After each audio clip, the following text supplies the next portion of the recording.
ಶುಭಾಶಯಗಳು. ಇವತ್ತು ಪ್ರೇಮಿಗಳ ದಿನಾಚರಣೆ ಆಗಿರೋದ್ರಿಂದ ಈ ನಮ್ಮ ಕೆಲವು ಕನ್ನಡ ಚಲನಚಿತ್ರ ನಟರು ಈ ಪ್ರೇಮಿಗಳ ದಿನಾಚರಣೆ ಬಗ್ಗೆ ಏನು ಹೇಳ್ತಾರೆ ಅಂತ ನೋಡೋಣ.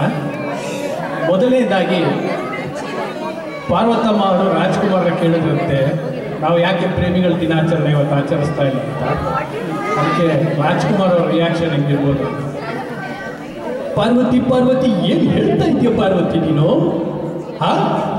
ನಾವು ಪ್ರೇಮಿಗಳ ದಿನಾಚರಣೆ ಆಚರಿಸೋದೆ? ನಾವು ಸುಮಾರು 50 ವರ್ಷಗಳಿಂದ ಒಲವಿನ ಜೀವನ ನಡೆಸ್ಬಿಟ್ಟು ಪ್ರತಿನಿತ್ಯ ಪ್ರತಿ ಗಳಿಗೆ ಪ್ರತಿ ನಿಮಿಷನೂ ಪ್ರೀತಿಯಿಂದ ಇರ್ತಾ ಇರೋ ನಾವು ನಮಗೆ ಪ್ರತಿನಿತ್ಯನೂ ಪ್ರೇಮಿಗಳ ದಿನಾಚರಣೆ ಆಗಿದೆ ಪಾರ್ವತಿ. ಅಂಥದ್ದಲ್ಲಿ ಕೇವಲ ಯಾವುದೋ ಒಂದೇ ಒಂದು ದಿವಸನ ಪ್ರೇಮಿಗಳ ದಿನಾಚರಣೆ ಅಂತ ಆಚರಿಸೋದನ್ನ ನಾನು ಒಪ್ಪೋದಿಲ್ಲ ಪಾರ್ವತಿ, ನಾನು ಒಪ್ಪೋದಿಲ್ಲ. ನೋಡಿ, ರಾಜ್ಕುಮಾರ್ ಅವರೇನು ಒಪ್ಕೊಳ್ಳಲಿಲ್ಲ, ಕಡೆ ಹೊರಟೋದ್ರು. ಈಗ ನೆಕ್ಸ್ಟು ಶಂಕರ್ ನಾಗ್ ಅವರು ಬರ್ತಾ ಇದ್ದಾರೆ. ಶಂಕರ್ ನಾಗ್ ಅವರು ಯಾಕೋ ಯೂನಿಫಾರ್ಮ್ ಇದ್ದಾರೆ, ನೋಡೋಣ ಏನಂತಾರೆ. ನೋಡಿ, ನೀವೆಲ್ಲ ಸೇರಿ ಪ್ರೇಮಿಗಳ ದಿನಾಚರಣೆ ಆಚರಿಸ್ತೀರೋ ಅಥವಾ ಕಳೆದ ವರ್ಷನೇ ನಿಮ್ಮ ಪ್ರೇಮ ಸಫಲ ಆಗಿ ಈ ವರ್ಷ ಮಕ್ಕಳ ದಿನಾಚರಣೆ ಆಚರಿಸ್ತೀರೋ ಅನ್ನೋದು ಗೊತ್ತಿಲ್ಲ. ಆದರೆ ನನಗೆ ಕಾನೂನಿನ ಸಂರಕ್ಷಣೆ ನನ್ನ ಅರ್ಧ ಕರ್ತವ್ಯ. ನೋಡಿ, ನೀವು ಪ್ರೇಮಿಗಳ ದಿನಾಚರಣೆ ನೆಪದಲ್ಲಿ ನಮ್ಮ ನಾಗರಿಕತೆಗೆ ವಿರುದ್ಧವಾದ ಕಿಸ್ ಆಫ್ ಲವ್ ನಡೆಸ್ತೀವಿ ಅನ್ನೋದು, ಅಥವಾ ನಿಮ್ಮ ಪ್ರೇಮಿಗಳಿಂದ ನಿಮ್ಮ ಪ್ರೇಮ ಪತ್ರ ಸಿಗಲಿಲ್ಲ ಅಂದ್ಬಿಟ್ಟು ನೀವು ಮೋಟಾರ್ ಸೈಕಲ್ನ ತತ್ವ ಓಡಿಸಿ ಟ್ರಾಫಿಕ್ ರೂಲ್ಸ್ನ ವೈಲೇಟ್ ಮಾಡೋದು, ಇದು ಮಾಡದೆ ನಿಮ್ಮ ಮೇಲೆ ಕ್ರಮ ತಗೋಬೇಕಾಗತ್ತೆ. ಅಂತ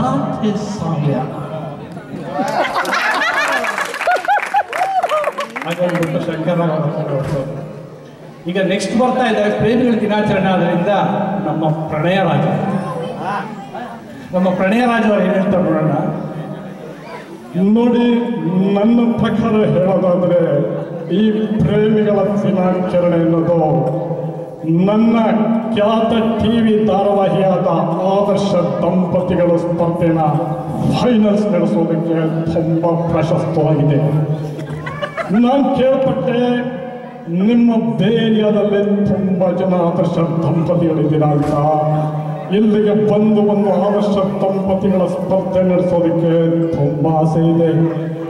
ಅದು ನೆರವೇರೋದು ಬಿಡೋದು ನಮ್ಮ KKMC ಅಧ್ಯಕ್ಷರಾದ ಸುಧಾರ್ಥ ಅವ್ರ ಕೈಲಿದೆ. ಹಾಗಂತ ಹೇಳಿ ಶ್ರೀನಾಥ್ ಅವರ ಕಡೆ ಹೊರಟೋದು.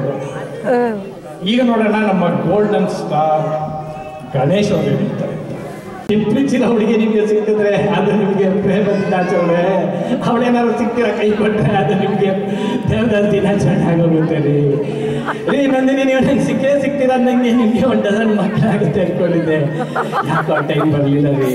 ನೀವು ಓಡ ಬಂದು ನನ್ನ ಟೈಟಾಗಿ ತಬ್ಕೊಂಡು 1 ಲೀಟ್ರ್ ಕಣ್ಣೀರು ಸುಸ್ತಾ ನಿಮ್ಮ ಕೈಲಂತೆ ಬೇರೆ ಯಾರ ಕೈಲೂ ತಾಳಿ ಕಟ್ಟಿಸ್ಕೊಡಲ್ಲ ಅಂತ ಹೇಳೋ ಟೈಮ್ ಬರುತ್ತೆ ಅಂದ್ಕೊಂಡಿದ್ದೆ. ಯಾಕೋ ಆ ಟೈಮು ಬರಲಿಲ್ಲ ರೀ. ನನ್ನ ಟೈಮ್ ಸಿಕ್ಕಾಬಿಡಿ ಖರಾಬಾಗಿದ್ದೀರಿ.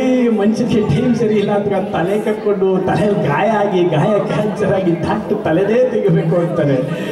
ಅಂಥದೊಳಗೆ ಇದಿಲ್ಲ, ಹೃದಯ ಹಾಳ್ತಿದೆಯಲ್ಲ, ಅದು ಕೈ ಹಾಕಿ ಪರ ಅಂತ ಕ್ಯಾಕ ಹೊಡಿದಿದ್ರಿ. ನಮ್ಮ ಹೃದಯನೇ ಹಾಳಾಗೋಯಿತು. ನಂದಿನಿ, ನಿಮ್ಮನ್ನ ಪಟಾಯಿಸಕ್ಕೆ ಹೋಗಿ ನಿಮ್ಮ ಕೈಯಲ್ಲಿ ಲವ್ ಫ್ರಾನ್ಸ್ಗಳಕ್ಕಿಂತ ಕಡೆವರೆಗೂ ನಿಮ್ಮ ಕೈಯಲ್ಲಿ ಒಬ್ಬ ಡೀಸೆಂಟ್ ಹುಡುಗ ಹಂಚ್ಕೊಂಡ್ರೆ ಸಾಕಾಗಿದೆ ರೀ. ಬಿಟ್ಕೊಟ್ಬಿಟ್ಟೆ.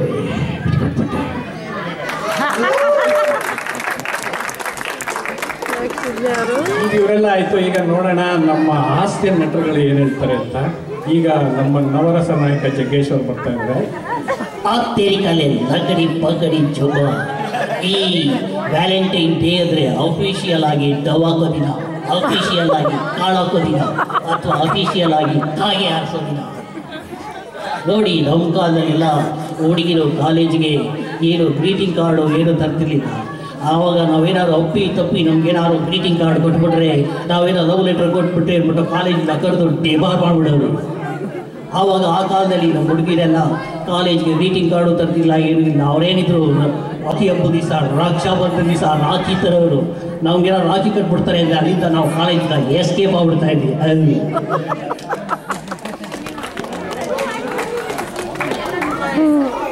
ನೋಡಿ ಅದೇ ಈ ಕಾಲದಲ್ಲಿ ಹುಡುಗಿರು ಹುಡುಗ ಏನಾದ್ರು ಗ್ರೀಟಿಂಗ್ ಕಾರ್ಡ್ ಎಕ್ಸ್ಚೇಂಜ್ ಮಾಡಿಕೊಂಡು ಡೇಟಿಂಗ್ ಮಾಡಲಿಲ್ಲ ಅಂದರೆ ಅವ್ರಿಗೇನೋ ಪ್ರಾಬ್ಲಮ್ ಇದೆ ಅಂದ್ಬಿಟ್ಟು ಪ್ರಿನ್ಸಿಪಾಲ್ ಅವರು ಪೇರೆಂಟ್ಸ್ ಕರೆದ್ಬಿಟ್ಟು ನಿಮ್ಮ ಹುಡುಗನಿಗೆ ಯಾಕೋ ಅವರು ಡೇಟಿಂಗ್ ಏನೋ ಮಾಡ್ತಾ ಇಲ್ಲ, ಅವ್ರಿಗೇನೋ ಪ್ರಾಬ್ಲಮ್ ಇದೆ, ಬಯಾಲಜಿಕಲಿ ಕರ್ಕೊಂಡೋಗಿ ಟೆಸ್ಟ್ ಮಾಡಿಸಿ ಅಂತಾರೆ.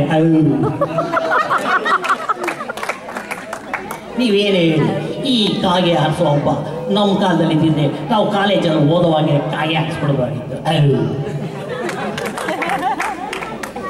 ಈಗ ಕಡೆಯದಾಗಿ ಮುಖ್ಯಮಂತ್ರಿ ಚಂದ್ರು ಅವರು ಏನು ಹೇಳ್ತಾರೆ, ಅಯ್ಯೋ ಈ ಕಾಲದಲ್ಲಿ ಸಿಕ್ಕಾಪಟ್ಟೆ ಪೆಟ್ರೋಮ್ಯಾಕ್ಸ್ ಕಾಟೆ ಜಾಸ್ತಿ ಆಗ್ಬಿಟ್ಟಿದ್ಯಪ್ಪ, ಆದ್ರಿಂದ ಈ ಥರ ಗಂಡ ಹೆಂಡತಿ ಎಲ್ಲ ಸೇರ್ಕೊಂಡು ಪ್ರೇಮಿಗಳ ದಿನಾಚರಣೆ ಆಚರಿಸೋದು ಒಳ್ಳೇದೇ. ನೀವೇ ನೋಡಿದ್ರಿಲ್ಲ ಗೋಲ್ಮಾಲ್ ಚಿತ್ರದಲ್ಲಿ ಏನಾಯ್ತು ಅಂತ, ಅವನು ಕಳ್ಳನ ಮಗ ಕೃಷ್ಣ ಇದ್ದಾರಲ್ಲ, ಅವನು ಹೆಂಡತಿ ಊರಲ್ಲಿಲ್ಲ ಅಂದ್ಬಿಟ್ಟು ಯಾವುದೋ ಪೆಟ್ರೋಮ್ಯಾಕ್ಸ್ ಸೆಟಪ್ ಮಾಡ್ಕೊಂಡು ಬಂದು ನಮ್ಮ ಮನೇಲಿ ಇಟ್ಕೊಂಡ್ಬಿಟ್ಟಿದ್ದ. ಅವ್ರ ಅಕ್ಕ ಬೇರೆ ಬಂದು ಸೇರ್ಕೊಂಡಿದ್ಲು, ಅವ್ರನ್ನ ಸ್ನಾನ ಮಾಡ್ತಿದ್ರೆ ಬಂದ್ಬಿಟ್ಟು ನಾನು ಬೆಂತಿಕ್ತೀನಿ ಅಂದ್ಬಿಟ್ಟು ಬೆಂದೆಲ್ಲ ಚಕ್ಕಲ್ಗಳಿಗೆ ಕೊಟ್ಬಿಟ್ಲು. ಎಣ್ಣೆ ಆಯ್ತು ಗೊತ್ತಾ, ಅಷ್ಟೊಂದು ಹೆಂಡತಿನ ಪ್ರೀನ್ಸು ನಾನು ಒಂದು ಚೆನ್ನಾಗಿ ಅಲ್ಲಾಡೋಗಿ ಹೋಗ್ಬಿಟ್ಟೆ. ಅದಕ್ಕೆ ನೀವೆಲ್ಲ ಹುಷಾರಾಗಿರಪ್ಪ, ನೀವು ಯಾರು ಪೆಟ್ರೋಮ್ಯಾಕ್ಸ್ ಅಲ್ಲಿ ಸಿಕ್ಕಾಕೊಂಡ್ಬಿಟ್ರೆ ಗೊತ್ತಾಯ್ತಾ. ಅಯ್ಯೋ ಪೆಟ್ರೋಮ್ಯಾಕ್ಸ್ ಅಪ್ಪ